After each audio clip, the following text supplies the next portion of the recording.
Hi friends, welcome to IT media.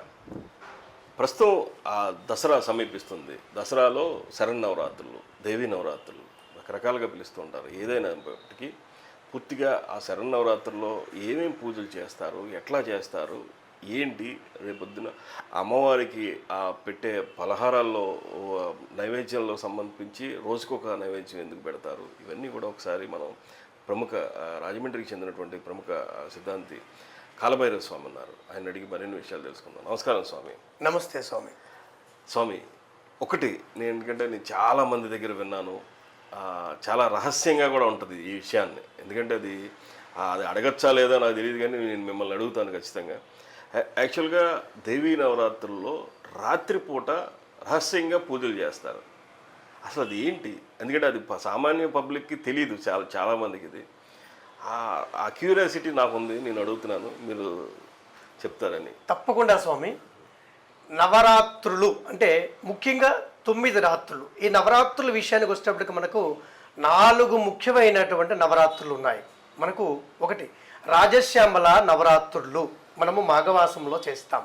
రెండవది ఆషాఢ నవరాత్రులు, ఆషాఢ మాసంలో మనము వారాహి అమ్మవారికి సంబంధించిన నవరాత్రులు చేస్తాం. మరొకటి వసంత మాసంలో, వసంతకాలంలో వసంత ఋతువు వచ్చినప్పుడు చైత్ర మాసంలో వసంత నవరాత్రులు చేస్తాం.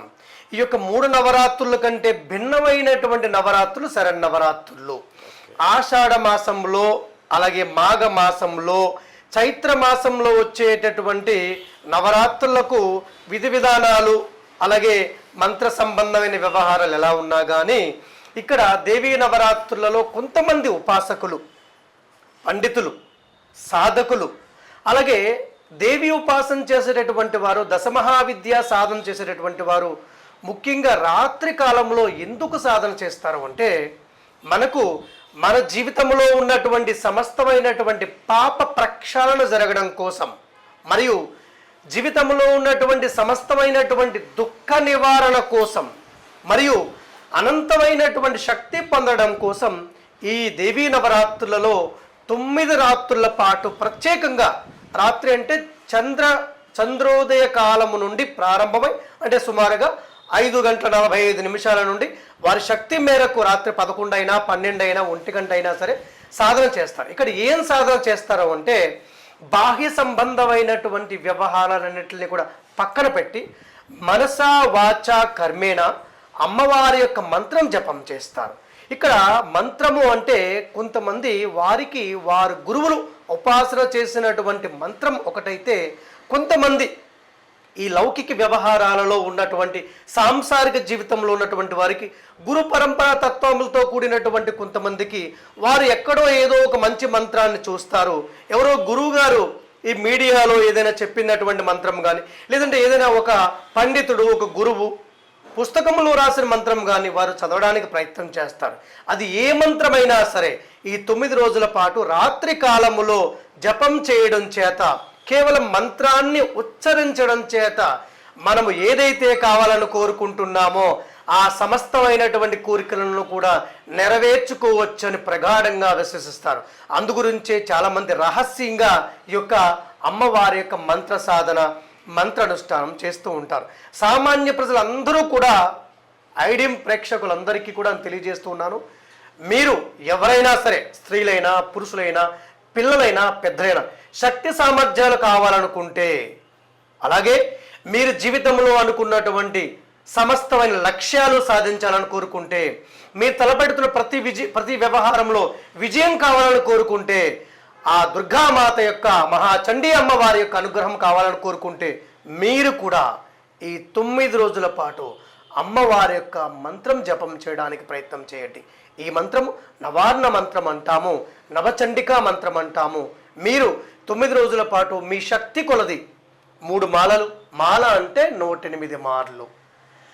కొంతమంది చెప్తూ ఉంటారు, మీరు ఈ మంత్రం చదవకూడదు, మీకు ఇది కదా అని.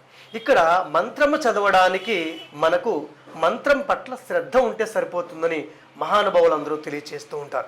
మంత్రం చదవడానికి ఈ విధమైనటువంటి వర్ణభేదము, వర్గభేదము, లింగభేదము లేదు.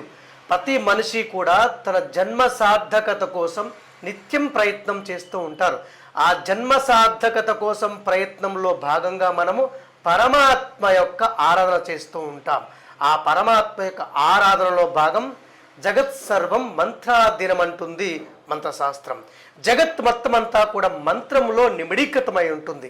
ఈ జగత్తులో ఉండేటటువంటి సత్యాన్ని, ధర్మాన్ని, న్యాయాన్ని మనం పూర్తిగా తెలుసుకోవడానికి, ఈ సమాజం పట్ల, అందరి పట్ల దృఢ సంకల్పంతో, దృఢ నిశ్చయంతో ఉండడానికి, మన జీవితాన్ని సార్థకత చేయడానికి, మన జన్మ సత్యాన్ని ముందుగా మనం తెలుసుకోవడానికి మంత్రం ఎంతగానో ఉపయోగపడుతుంది.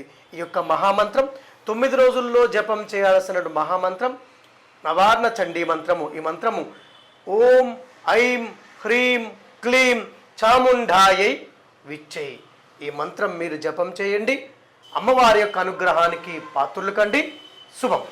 అంటే ఈ మంత్రం వచ్చేటప్పటికండి కొంత ఆ ప్రొనౌన్సియేషన్లో కావచ్చు, మీరు చెప్పినంత ఉచ్చారణలో ఆ స్పష్టత రాకపోతే అపచారం జరుగుద్దని చాలామందికి ఒక రకమైన ఆ థింకింగ్ ఉంటుంది. అది దానివల్ల చాలామంది అటెంప్ట్ కూడా చేయరు. ఇది అది దాన్ని ఎట్లా చెప్తారు? తప్పకుండా స్వామి. కొంతమందికి ఈ అపోహ కూడా ఉంటుంది. ఒక గురువు లేదా ఒక పండితుడు చెప్పినటువంటి మంత్రాన్ని మనం యథార్థంగా సుస్పష్టంగా చదవకపోతే అక్షర దోషాలు ఉన్నప్పుడు మనకు పాపం వస్తుంది, లేదా దానివల్ల మనం ఇబ్బంది పడతాం అనేటటువంటి అపోహలు కూడా కొంతమందిలో ఉన్నాయి. కొంతమంది కావాలని వీటిని అపోహలుగా పుట్టిస్తూ ప్రచారం చేస్తూ ఉంటారు. యథార్థానికి మనం పుట్టడంతోనే, జన్మించడంతోనే మనకు ఏమీ రాదు.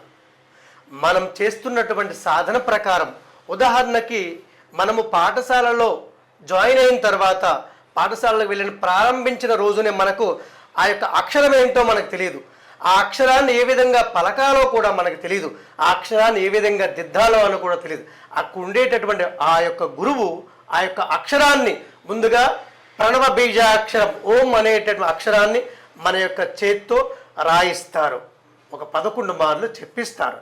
ఇలా చెప్పించినప్పుడు ఏమవుతుందంటే మనం అప్పుడు కూడా స్పష్టంగా మనకు రాదు. అభ్యాసం చేస్తాం. ఒక 3 రోజులు, ఒక 5 రోజులు, ఒక 10 రోజులు. కొంతమందికి వారిలో ఉన్నటువంటి ఆత్మశక్తి కారణంగా 1 రోజులో వస్తుంది స్పష్టంగా. కొంతమందికి 5 రోజులు పడుతుంది, కొంతమందికి 10 రోజులు పడుతుంది. మనం అందరం అభ్యాసంలో ఉన్నప్పుడు చిన్న చిన్న పొరపాటు వస్తూ ఉంటుంది. కానీ అభ్యాసం అయిపోయిన తర్వాత మనకు పూర్తిగా అర్థమవుతుంది ఆ అక్షరాన్ని ఎలా పలకాలి. ఇక్కడ మనము సాధన చేస్తున్నప్పుడు చిన్న చిన్న స్పష్టత లోపాలు వస్తూ ఉంటాయి. దానివల్ల దేవత ఎప్పుడూ కూడా ఎవరిని శపించదు. శపించడం అనేది దేవత యొక్క లక్షణం కాదు, అసురుల యొక్క లక్షణం. దేవత ఎప్పుడూ కూడా మనల్ని సరైనటువంటి ధర్మధారిలో, ధర్మ మార్గంలో ప్రవేశపెట్టడానికి, ధర్మ మార్గాన్ని పయనింప చేయడానికి మనకి శక్తిని ఇస్తుంది. నేర్చుకునేటప్పుడు, సాధన చేస్తున్నప్పుడు ఏ విధమైన అక్షర దోషాలు ఉన్నా దాని గురించి పెద్దగా పట్టించుకోవాల్సిన అవసరం లేదు. మనం నిరంతరం ఆ యొక్క మంత్రాన్ని అదే విధంగా జపం చేస్తూ నేర్చుకోవాలనే తపన ఉన్నప్పుడు దాన్ని కేవలం కొన్ని రోజుల్లోనే స్పష్టంగా పలకడానికి ప్రయత్నం చేస్తూ ఉంటాం. ఇవి కేవలం పుకార్లు మాత్రమే. దీన్ని పెద్దగా పట్టించుకోవాల్సినటువంటి అవసరం లేదు. స్పష్టంగా పలకపోయేంత మాత్రాన దేవత యొక్క శాపము, దేవత యొక్క ఆగ్రహం మనకు కలగదు. ఈ విధమైనటువంటి విషయాన్ని మన దైవ గ్రంథాలు, అలాగే మన యొక్క పురాణాలు, పండితులు కూడా తెలియచేస్తూ ఉంటారు.